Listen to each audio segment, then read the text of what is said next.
Thank you so much for joining us for CBN NewsWatch. I'm Efrem Graham. Ahead today, the controversy over the Biden administration's move to redefine sex to include gender identity.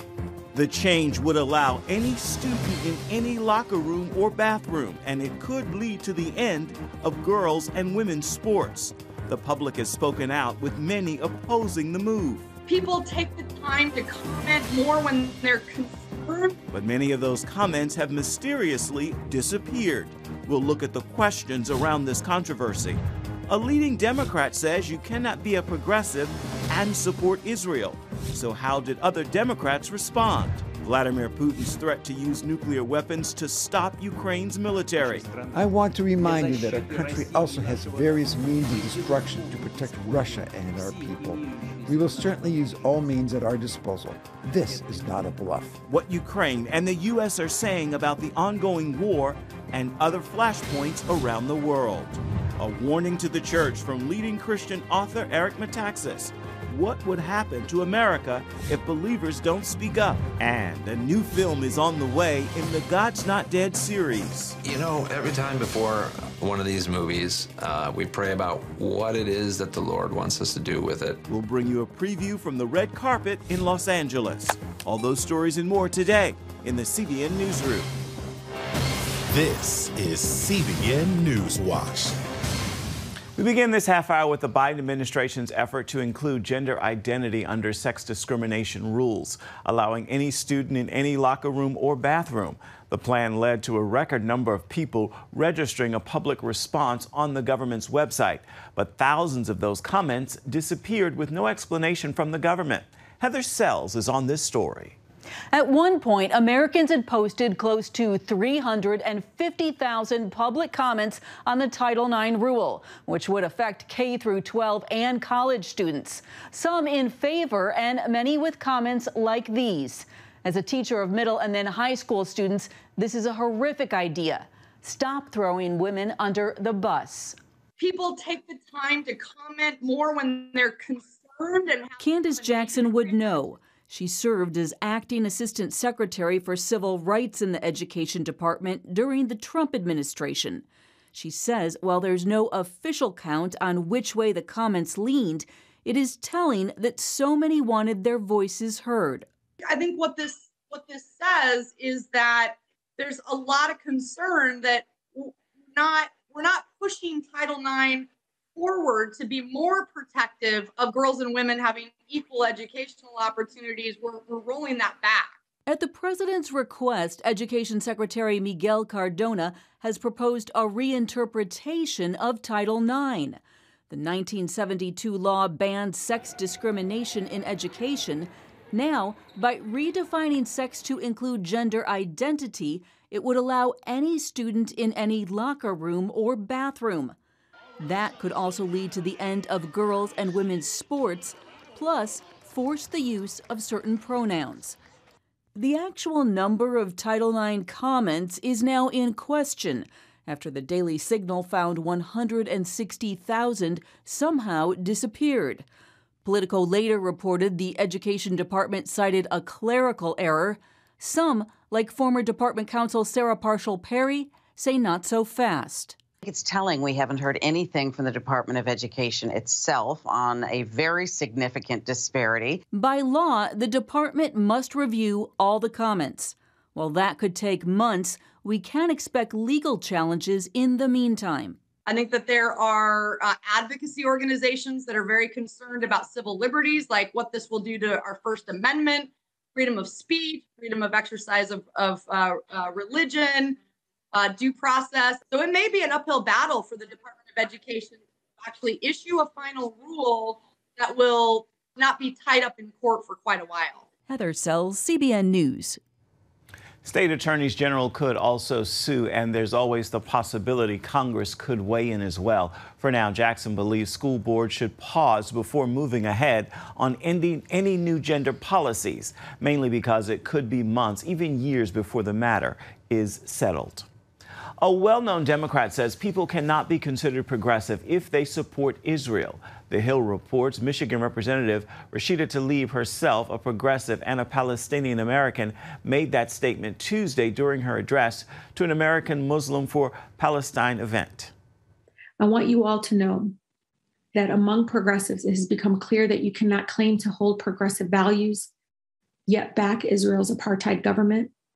And we will continue to push back and not accept this idea that you are progressive except for Palestine any longer.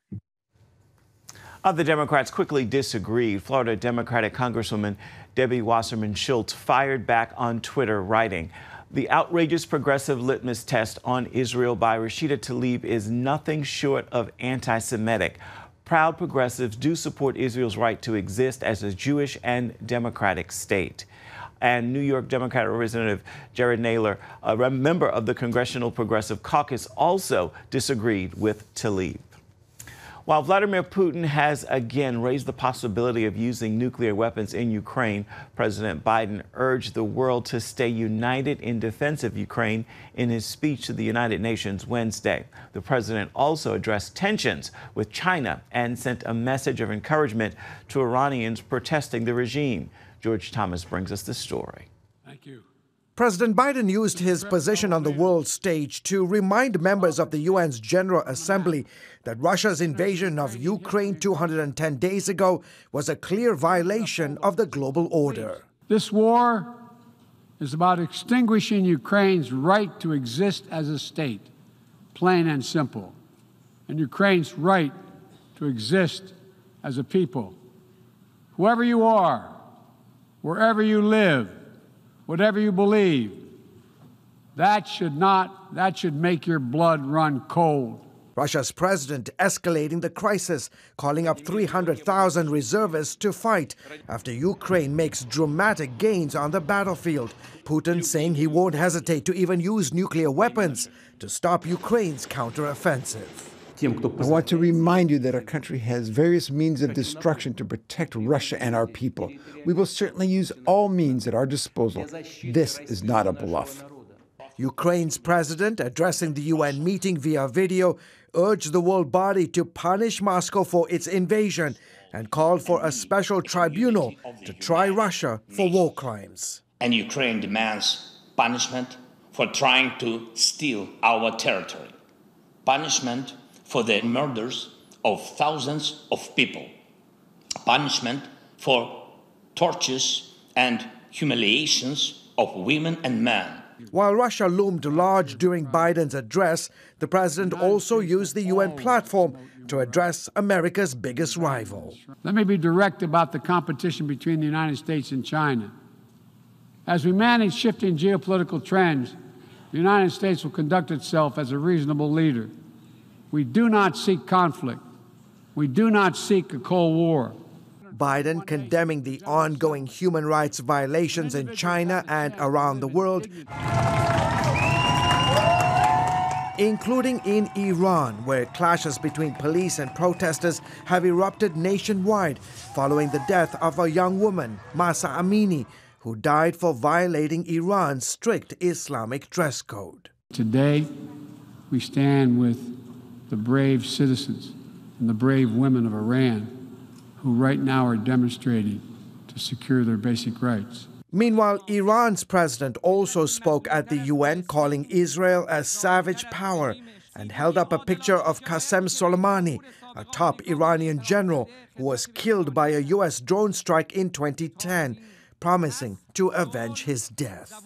George Thomas, CBN News. A warning to the church from well-known Christian author Eric Metaxas. Hear what he has to say could happen right here in the United States if believers don't speak up. We're going to have that interview for you when we come back. Stay with us.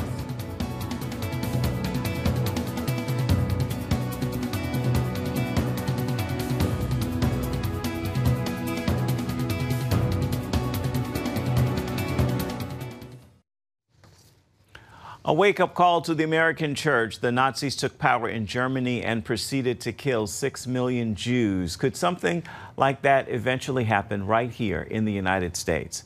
Appearing on this week's episode of The Global Lane, author Eric Metaxas says Christians must speak up and confront cultural evil before it's too late. It is the silence of the American church on a host of issues today that many people say, oh, that's not a gospel-related issue. I don't want to be divisive. I want to be political.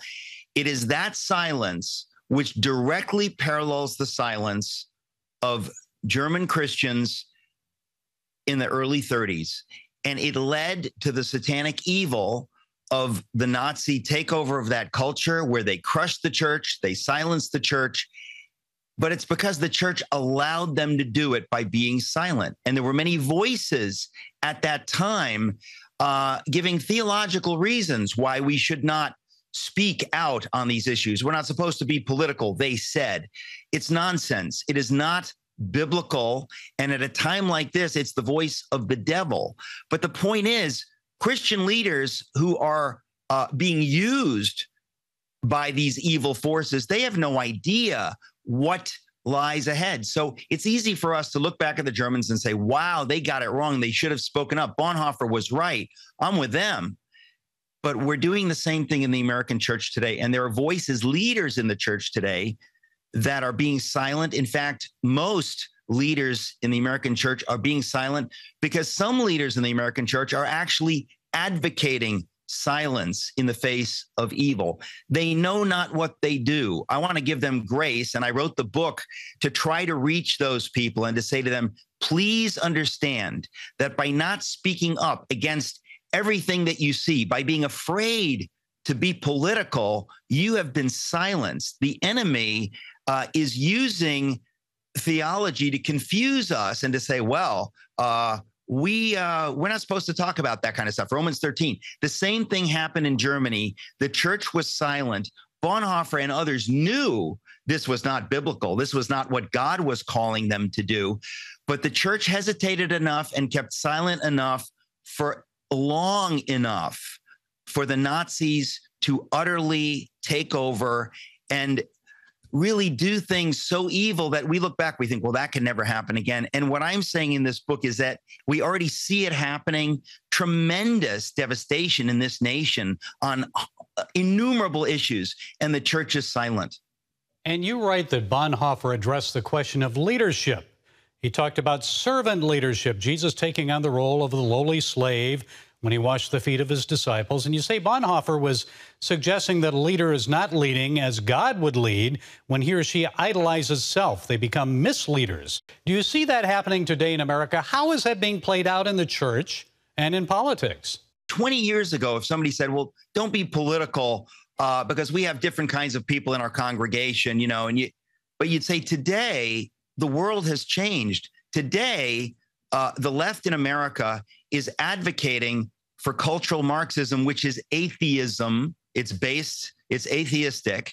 So when people are talking about a critical race theory, when they're talking about the transgender madness, all of these things are new. And if the church was silent 20 years ago, well, that was one thing. But to say today that, well, I don't want to be political, how can you not be political? William Wilberforce, about whom I've written and I mentioned in the book along with Bonhoeffer, he was dealing with the slavery issue and the slave trade. He knew it was satanic, and he was political in saying we've got to do what we can because we're Christians. And when people say, but you're being political, he would say, no, I'm simply doing what God commands me to do, to be a voice for the voiceless. The African slaves don't have a voice. If I don't speak, God will judge me. If I don't speak for the unborn today, God will judge me. Eric, what specifically then do Christians need to do? Do we need to attend school board meetings, run for office? I mean, beyond just speaking up, what should we do? Well, we need to do everything. In other words, I think that if when we talk about the church, we're talking about multiplied millions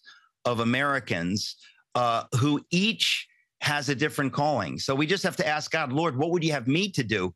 But do something. We had pulpits on fire before the revolution, advocating against tyranny. They weren't afraid to be political. Before the Civil War in this country, we had pulpits preaching against the evils of slavery. And people said to them, you're being political. Shut up, shut up. We must not shut up. We must speak. Time is very, very short. Okay, speaking up for truth, faith in action, living out our faith. The book is Letter to the American Church. Eric Metaxas, thank you for setting us straight today. We appreciate it, Eric. Good book. God bless you. Thank you. We have that on tonight's Global Lane program, as well as insights on renewed fighting in the South Caucasus. Also, President Biden said he'd send troops into battle if China invades Taiwan. What is the likelihood of that happening? We'll explore. And why immigration is now front and center in the upcoming midterm election. You can watch these stories and more on the Global Lane. It begins at 8:30 Eastern on the CBN News Channel. You can also find it on the CBN News app. Still ahead, from Afghanistan to America, after President Biden's chaotic withdrawal of U.S. forces last year, many Afghans fled the country, and some have come to the United States. We're going to hear about their new lives and their concerns about the family members they left behind right after this. When President Biden withdrew U.S. forces from Afghanistan a little more than a year ago, thousands of Afghans fled, and many of them ended up here in the United States. CBN's Gabe LaMonica spoke with two refugees in Alexandria, Virginia, who are working to build a better life far away from home. The chaotic end to U.S. involvement in Afghanistan.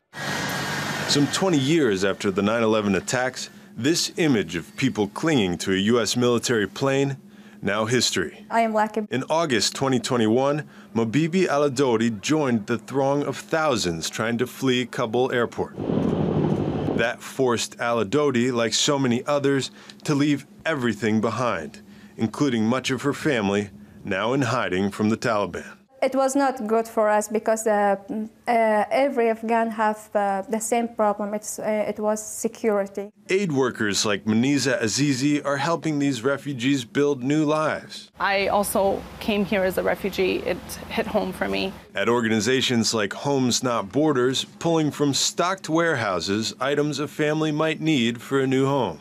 I'm actually helping them find jobs. A lot of them are able to find jobs on their own if they've had that skill set. Since that initial influx last summer, more than 76,000 Afghan nationals have formed a steady trickle into the U.S., with most relocated in communities across the country. The folks that are not as lucky as are the doctors and the lawyers, because that's, as you know, you have to kind of start from scratch. Among those starting from scratch, Sami Rouhani, a former Afghan Special Forces officer, now working as a waiter. It's very hard for the soldiers.